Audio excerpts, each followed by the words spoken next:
Good morning.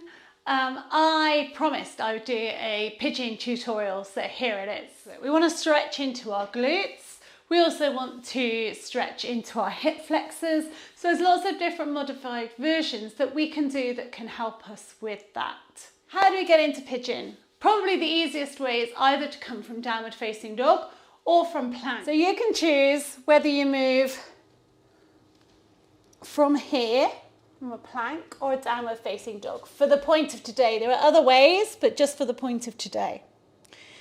So I'm just going to bring my right foot up and place my knee on the side of my right wrist. Then, instead of just sitting down, you slide the leg back, which helps you bring this leg into a better position. Okay?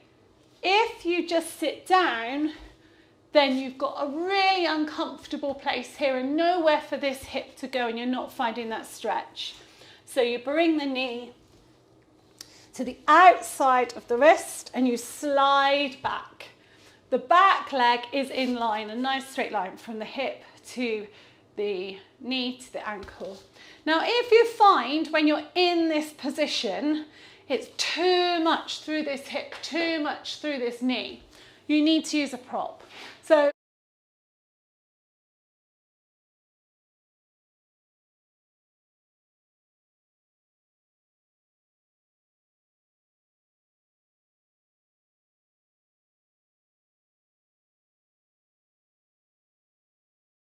can use this block here, allow that hip free movement, and now it's helping me. It's propping me up. This foot is going towards this opposite hip. So you've got your knee by your wrist or just to the outside and your other foot in line with your other hip.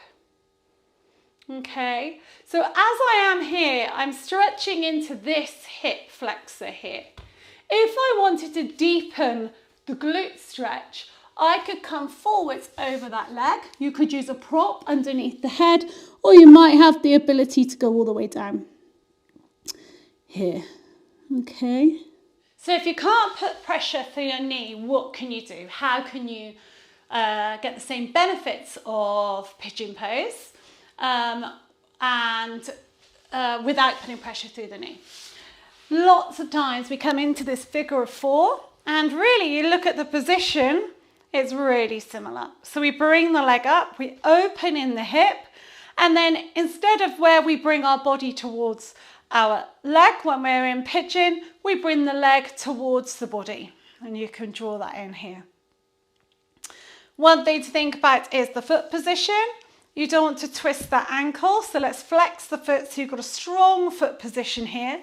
You could use a yoga strap to bring the leg in if your arms aren't long enough, or you might find that this is enough for you, okay? You can bring that leg across and you can bring yourself forwards towards here. This time you'll get a hamstring stretch, but we're still essentially using that same leg position. This wouldn't be as appropriate perhaps for the knee, but it is a nice variation, nice modified version.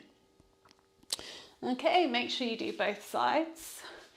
But you could also bring the leg across and then bend that knee in a seated position here and get that stretch around the hip and into the glute in this position here.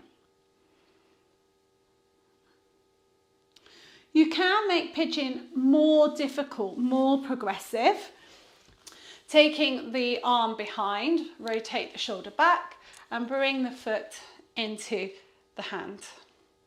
Okay, so now we're opening the shoulder, we get a deeper hip flexor stretch. You're still keeping your pelvis square to the end of the mat. So watch rotation, try to keep yourself square here.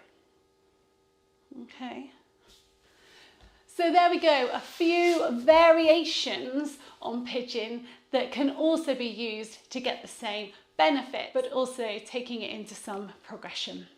Have a go.